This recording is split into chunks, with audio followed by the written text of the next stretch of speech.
Elections లో YS Jagan ఘోరంగా ఓడిపోయారు. అయితే ఆయనకి కనీసం ప్రతిపక్ష హోదా కూడా దక్కలేదు. ఈవీఎంల వలననే వాళ్ళకి ఓటమి దక్కిందని వైసీపీలో ప్రతి ఒక్కరు అనుకున్నారు. అయితే అసలు వైసీపీ ఎందుకు ఓడిపోయిందంటే ప్రజల వ్యతిరేకత వలననే వైసీపీ పార్టీ ఓడిపోయిందని సజ్జల అంటున్నారు.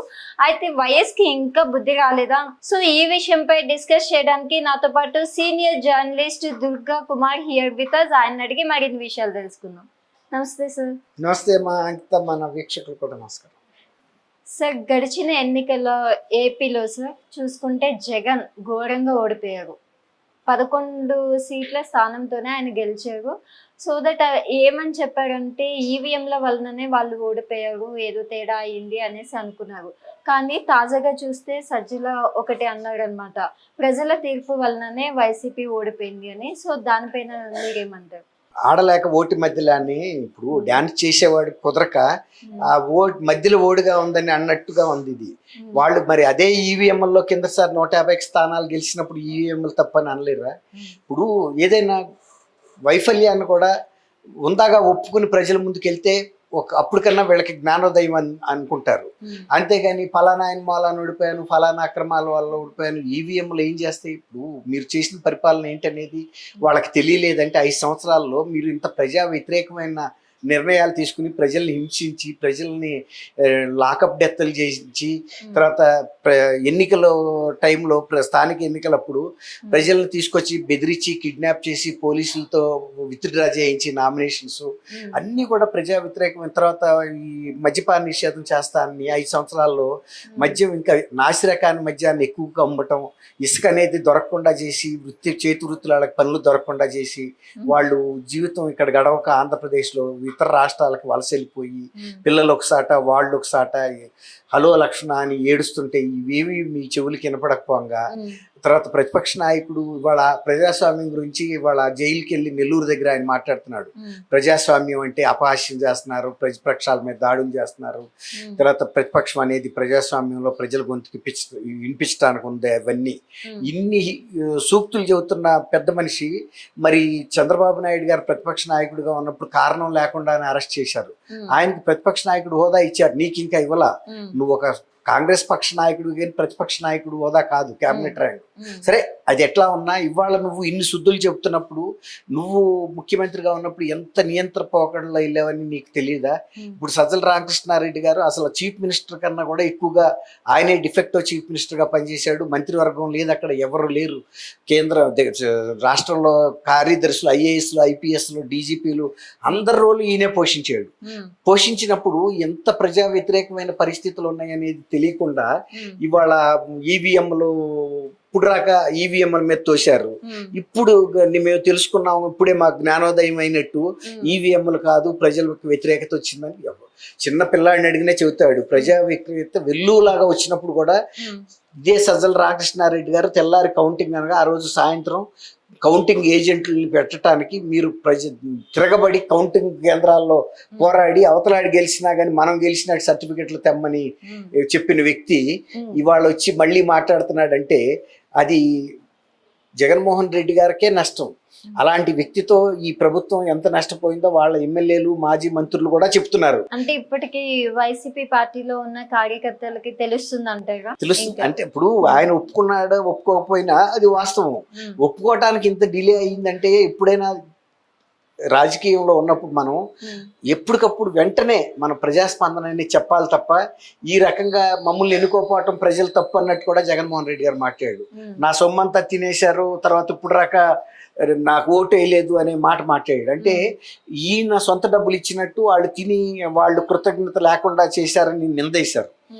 అది సజ్జల రామకృష్ణారెడ్డి కూడా అదే మాట్లాడాడు. తర్వాత మా ఓటమికి కారణం ఇప్పుడు ఈవీఎంలు కాదు అని అంటాం. అంటే ఈవీఎంలు కాదని ఎవరైనా చెబుతాడు, ఇంకా మీరు ఎవరో ఒకటి మీద నిందేయటానికి తప్ప సజ్జల రామకృష్ణారెడ్డి గారు ఇంకా పార్టీ తరఫున మాట్లాడటం అంటే ఇంకా మిగిలింది ఏదైనా ప్రాణం ఉంటే అది కూడా పోద్ది వాళ్ళ. ఎందుకంటే సజ్జల రామకృష్ణారెడ్డి గారి మీద ప్రజల్లో ఎవరికి సదాభిప్రాయం లేదు, వాళ్ళ సొంత ఎమ్మెల్యేలకి లేదు, ఎక్స్ మినిస్టర్స్ కూడా లేదు. మేమందరం ఓడిపోవటానికి కూడా కారణం సజ్జల రామకృష్ణారెడ్డి. మా సమస్యలను ఇప్పుడు కూడా ముఖ్యమంత్రి దృష్టి రాక వెళ్ళనవ్వకుండా ఈయన మధ్యలో అడ్డుకునేవాడు. ఆయన నమ్మాడు. ఇప్పుడు ఆయన తప్పే ఉంది, సజ్జల రామకృష్ణారెడ్డిని నమ్మటం ముఖ్యమంత్రి తప్పు. నారాక అక్కర్లేదు, మీరు సజ్జల రామకృష్ణారెడ్డి కలవండి అని చెప్పటం ఆయన తప్పు.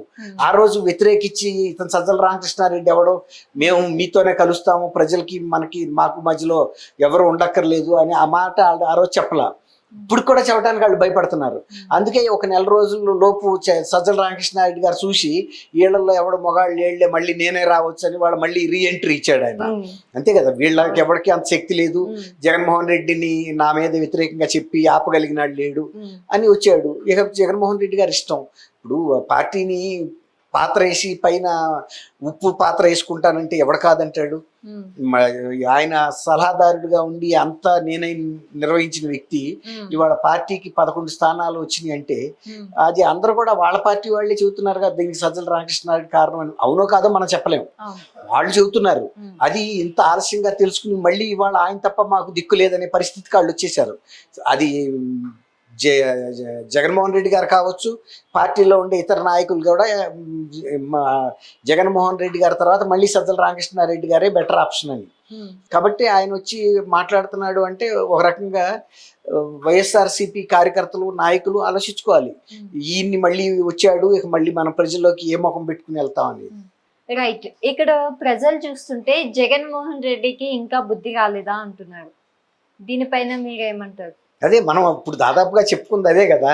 ఇప్పుడు ఇంత జరిగిన తర్వాత కూడా వదిలేశారు. ఇప్పుడు ఇంత నష్టం జరిగిన తర్వాత కూడా జగన్మోహన్ రెడ్డి గారు మళ్ళీ నాకు సజ్జల రామకృష్ణారెడ్డికి మించిన శక్తివంతుడు లేడు, అంత వ్యూహకర్త లేడు, నాకు అంత తెలివితేటలు ఉన్నాడు లేడు, అతనే రావాలి అన్న తర్వాతే కదా ఇప్పుడు ఆయన మళ్ళీ రంగప్రవేశం చేస్తున్నాడు. ఇప్పుడు వాళ్ళ అబ్బాయి వస్తాడు, అందరూ వస్తారు. కాబట్టి ఇక ఇంతకన్నా మొన్న 10 వచ్చినాయి, ఈసారి ఆ 10 కూడా ఎందుకు వస్తాయి? 151 స్థానాల నుంచి 151 స్థానాలు వచ్చినాడు పక్కన రామకృష్ణారెడ్డి గారు లేడు ఆయనకి. ఆ తర్వాత వచ్చాడు సలహాదారు పాత్రలో వచ్చి అన్నీ తనయ్యాడు. అక్కడ ముఖ్యమంత్రి పదవి కూడా ఆయనే అన్ని నిర్వహించాడు. ఇప్పుడు మళ్ళీ అదే వ్యక్తి తప్ప ఇక అంతకు మించిన ప్రతిభావంతుడు మా వైఎస్ఆర్సీపీలో లేదనే కదా ఇప్పుడు వాళ్ళు చెబుతుంది. ప్రజలు కూడా ఎట్లా సహిస్తారు? ఇతను ఎప్పుడు ప్రజల్లోకి వచ్చిన మనిషి కాదు, అసలు ముఖ్యమంత్రి రాలేదు. అసలు ఆయనే రాకపోతే ఈ సజ్జల రామకృష్ణారెడ్డి లాంటి వాళ్ళు ఎంతమందిని వాళ్ళు చూడలేదు జనం. కాబట్టి సజ్జల రామకృష్ణారెడ్డి గారు వచ్చి మళ్ళీ మాట్లాడటం అనేది వైఎస్ఆర్సీపీకి నైతికంగా మరొక ఓటమికి సన్నద్ధం అవుతున్నట్టు మనం అనుకోవాలి. అంటే ఇప్పటికి వైసీపీ పార్టీలో ఉన్న కార్యకర్తలకి తెలుస్తుంది అంటారా? తెలుస్తుంది అంటే ఇప్పుడు ఆయన ఒప్పుకున్నాడు ఒప్పుకోకపోయినా అది వాస్తవం. ఒప్పుకోవటానికి ఇంత డిలే అయ్యిందంటే ఎప్పుడైనా రాజకీయంలో ఉన్నప్పుడు మనం ఎప్పటికప్పుడు వెంటనే మన ప్రజాస్పందనని చెప్పాలి తప్ప ఈ రకంగా మమ్మల్ని ఎన్నుకోపోవటం ప్రజలు తప్పు అన్నట్టు కూడా జగన్మోహన్ రెడ్డి గారు మాట్లాడాడు. నా సొమ్మంతా తినేశారు, తర్వాత ఇప్పుడు రాక నాకు ఓటు వేయలేదు అనే మాట మాట్లాడాడు. అంటే ఈయన సొంత డబ్బులు ఇచ్చినట్టు వాళ్ళు తిని వాళ్ళు కృతజ్ఞత లేకుండా చేశారని నిందేశారు. అది సజ్జల రామకృష్ణారెడ్డి కూడా అదే మాట్లాడాడు. తర్వాత మా ఓటమికి కారణం ఇప్పుడు ఈవీఎంలు కాదు అని అంటాం అంటే ఈవీఎంలు కాదని ఎవరైనా చెబుతాడు. ఇంకా మీరు ఎవరో ఒకటి మీద నిందేయటానికి తప్ప సజ్జల రామకృష్ణారెడ్డి గారు ఇంకా పార్టీ తరఫున మాట్లాడటం అంటే ఇంకా మిగిలింది ఏదైనా ప్రాణం ఉంటే అది కూడా పోద్ది వాళ్ళ. Okay, right, thank you so much. Thank you అమ్మా అంకిత, మన వీక్షకులు.